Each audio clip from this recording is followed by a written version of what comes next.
On Friday in Rio de Janeiro, according to state officials, a police operation in a poor community left 8 people dead. Canada's horn-honking freedom convoy echoes.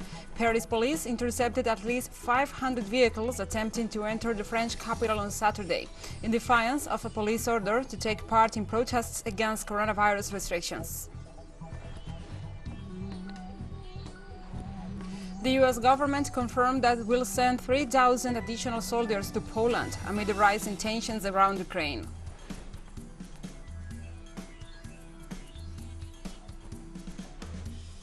From the headquarters of teleSUR English in Havana, Cuba, this is From the South. I'm your anchor, Gladys Quesada, and these are the news. On Friday in Rio de Janeiro, according to state officials, a police operation in a poor community left 8 people dead. 8 alleged criminals were killed when they resisted a police operation in Villa Cruzeiro, a popular slum in the northern part of the city controlled by drug gangs. According to eyewitnesses, 1 person was detained. Local media reported more than a dozen schools and some family health clinics were shut down due to the shooting. The operation came just a week after the Supreme Court of Justice sent a 90-day deadline for the Rio de Janeiro governor's office to take action against violence by its police officers, who between January and November last year were responsible for nearly 1,300 deaths.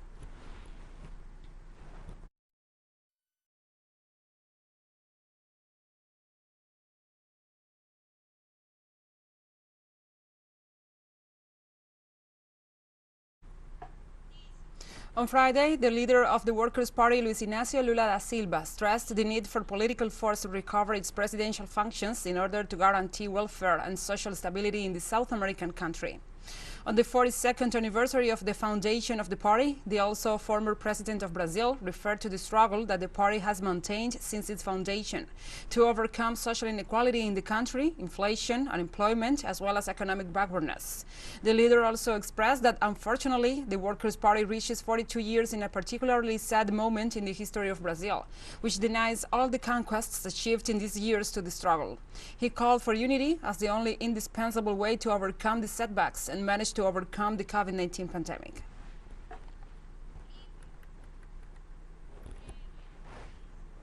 Venezuela's Minister of Defense, Vladimir Padrino Lopez, described as successful the actions taken to counteract the advance of the Colombian urban terrorist drug trafficking groups known as CANCOL.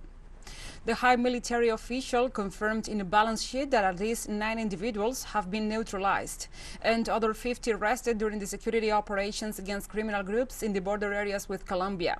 Padrino Lopez reiterated the accusation against the Colombian government led by Iván Duque for supporting and financing these extremist groups that seek to destabilize the country. He also informed that 16 facilities have been dismantled which have been used for illicit purposes such as kidnappings, preparation of explosive devices, and also the drug processing.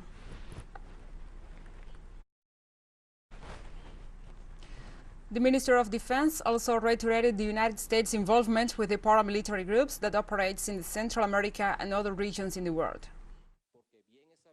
It is well known the United States has used these paramilitary groups in different parts of the world, in Vietnam, China, Afghanistan.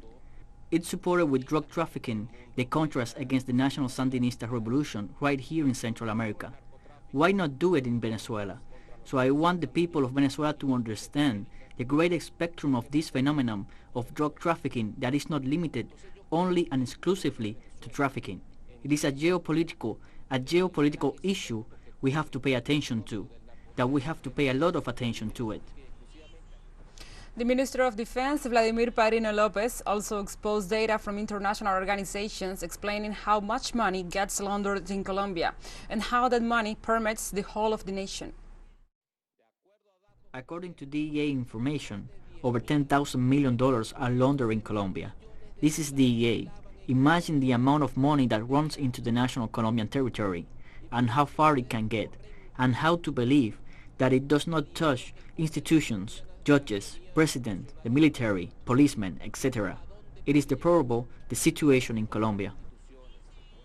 In Argentina, after the support received by the governments of China and Russia to the agreement reached by the administration of President Alberto Fernandez with the International Monetary Fund for the foreign debt taken by the government of Mauricio Macri, the National Congress is preparing to deal with the understanding.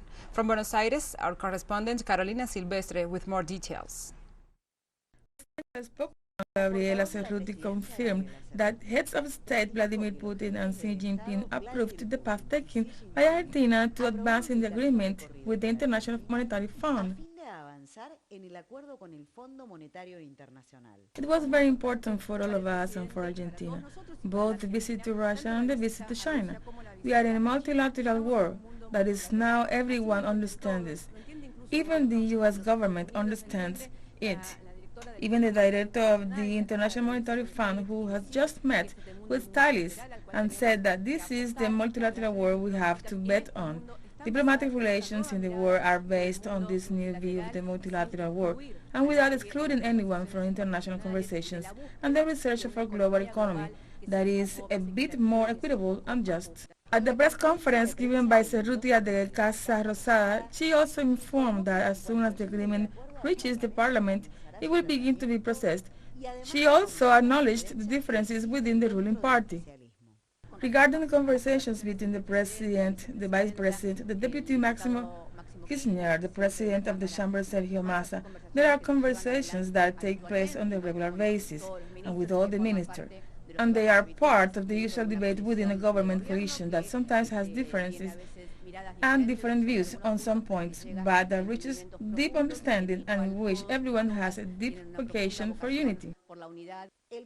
The executive body is certain that the agreement will be ratified by Parliament.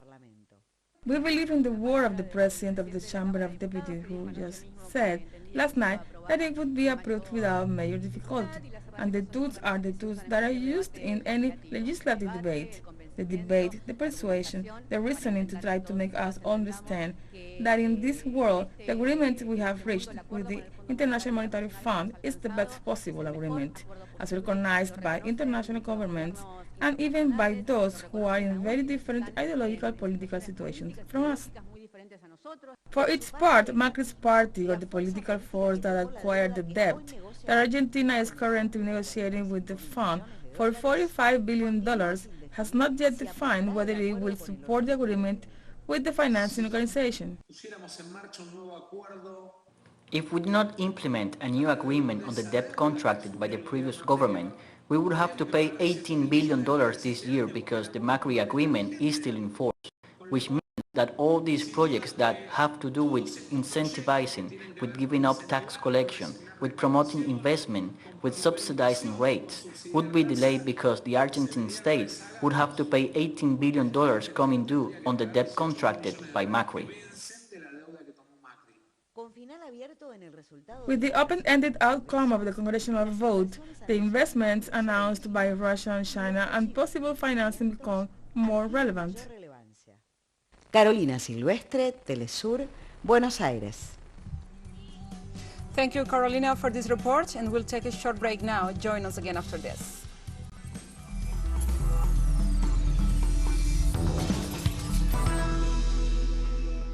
Welcome back to From the South. In the Dominican Republic, authorities dismissed the strike called in the town of San Francisco de Macorís, while police persecution of alleged protesters continues.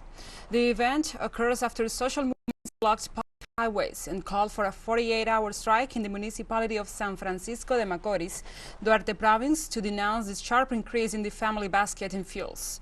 The statements were made after police forces burst into a local school and arrested 2 students, after alleging that they were participating in a demonstration in a clear violation of police protocol.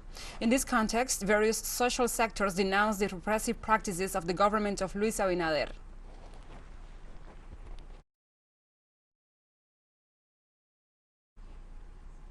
Violence in Colombia continues to rise. The electoral campaigns have not stopped this situation, and new deaths are registered daily. Recently, in the department of Córdoba, social organizations denounced that the paramilitary group Clan del Golfo has initiated a plan of executions, and they call on these armed actors and the state security forces to ensure that the civilian population is not involved in these acts of violence. Through this statement, social organizations in the Department of Córdoba speak of the context of conflict in which their territory finds itself due to the presence of armed actors who are disputing territorial control. They claim that in less than 24 hours, 4 murders have been committed, and so far in February there have been 10 deaths. They denounce that the paramilitary groups have begun a social cleansing and settling of scores. This same wave of violence also touches the capital city of Monteria, where we have seen in recent days violent murders. The same happens in the coastal area. All this undoubtedly may be related to the upcoming elections. It is unfortunate that after the signing of the peace agreement that was supposed to grant the possibility of a peaceful political exercise, this wave of violence in all territories of Colombia remains.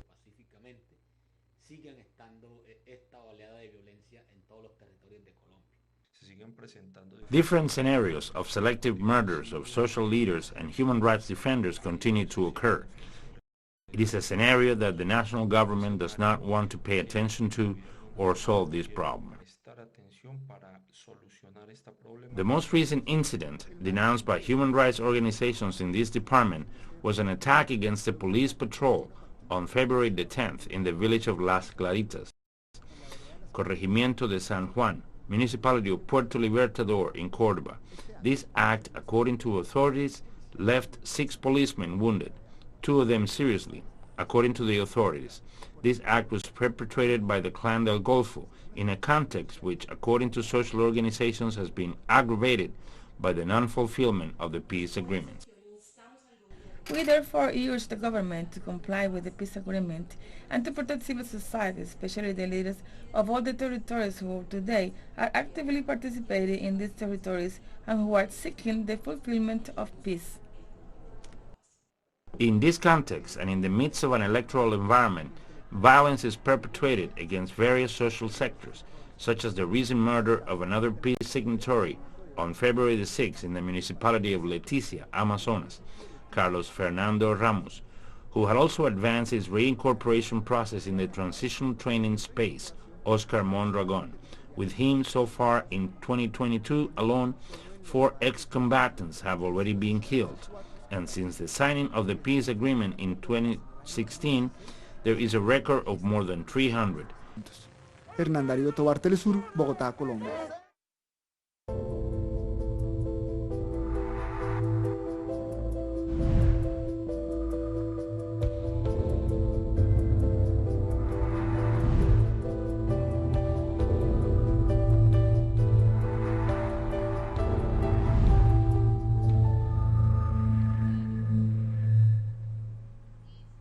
Now we move on to other topics. In Cuba, more than 88% of the population has completed its vaccination schedule against the COVID-19 pandemic. The Ministry of Public Health reported that more than 9,839,000 citizens have completed the immunization program against the coronavirus, with the national vaccines Soberano 2, Soberano Plus, and Abdala. The health authorities also pointed out that 5,491,520 Cubans, representing more than 45% of the Caribbean islands, received booster doses. In addition, the health authority has accounted for a total of 34,446,973 doses administered with its own immunogens throughout the territory.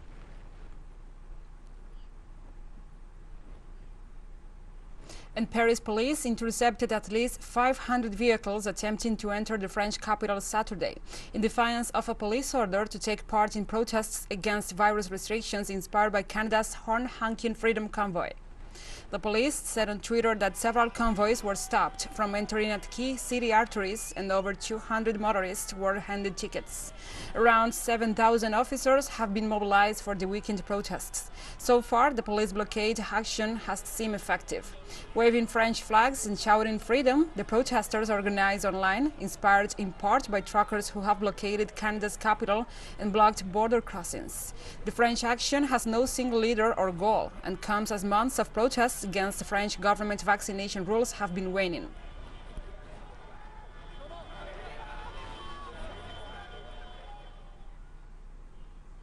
Norway is lifting almost all COVID-19 restrictions, seeing the consequences of measures worse than the virus.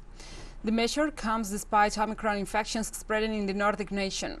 Prime Minister Jonas Gahr Store justified the move by saying that Norwegians are well protected by vaccines against the COVID-19 pandemic, and the proportion of citizens who end up in hospitals has remained low despite the spread of the Omicron variant.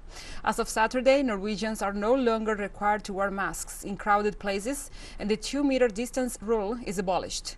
In addition, self-isolation requirement is lifted and replaced with a recommendation that infected adults stay at home for 4 days.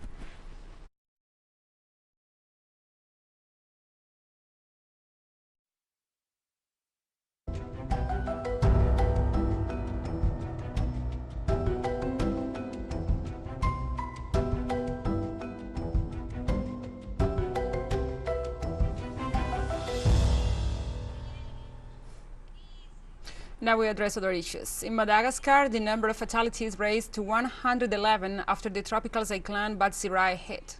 The National Agency of Disaster Management informed that a total of fatalities, 87, occur in the Ikonga district, near to the eastern coast of the Indian Ocean island.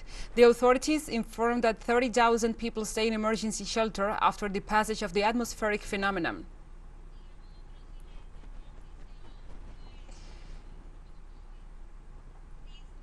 And the International Committee of the Red Cross activated an answer mechanisms and sent supplies to Madagascar from Reunion Island, the French department. The payload includes food and sanitary supplies, besides systems of purification of water to avoid the disease's transmission.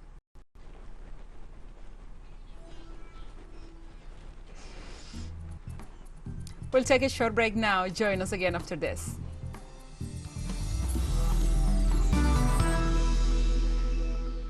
Welcome back.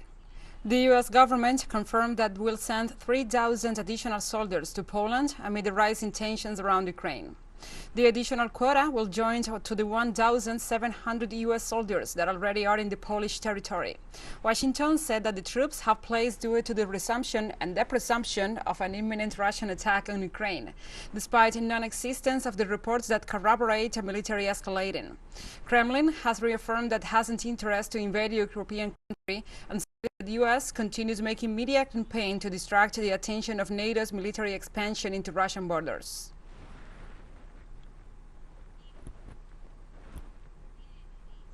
Tensions in Europe continue to rise. NATO makes no secret of its warline intentions, while all attempts at diplomatic solution to conflict have failed. NATO chief Jens Stoltenberg warned on Friday of the real risk of a new armed conflict in Europe as both the alliance and Russia increase their troops' presence around Ukraine. So far, the parties involved cannot agree, and all agreed talks have failed to endorse the Minsk agreements. So tensions rise with the continued movement of troops and military equipment concentrated around the conflict region. A total of 1,000 additional U.S. troops are arriving in Romania this week, while more troops and equipment are also being sent to other Eastern European countries.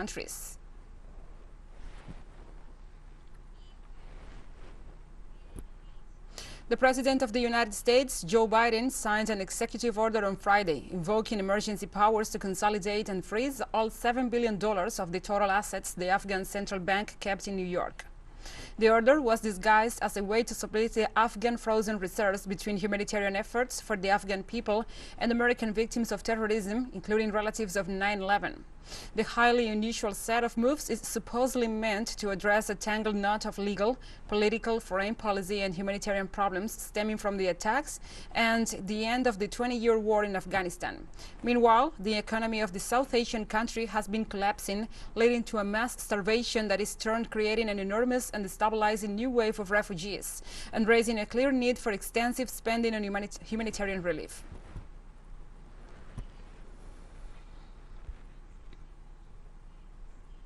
The Taliban movement, currently under the UN sanctions for terrorist activities, described the U.S. decision to leave Afghanistan's central bank funds in New York as theft. The official spokesperson for the Taliban's political office, Mohammed Naeem, said on Friday.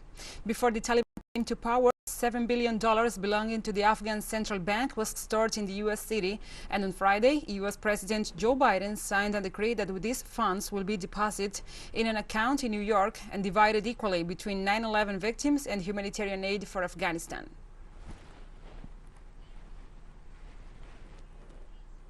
Now we move on to other topics. Attacks by suspected Islamist extremists in northern Benin have killed at least 9 people, including army soldiers, park rangers, and a French instructor.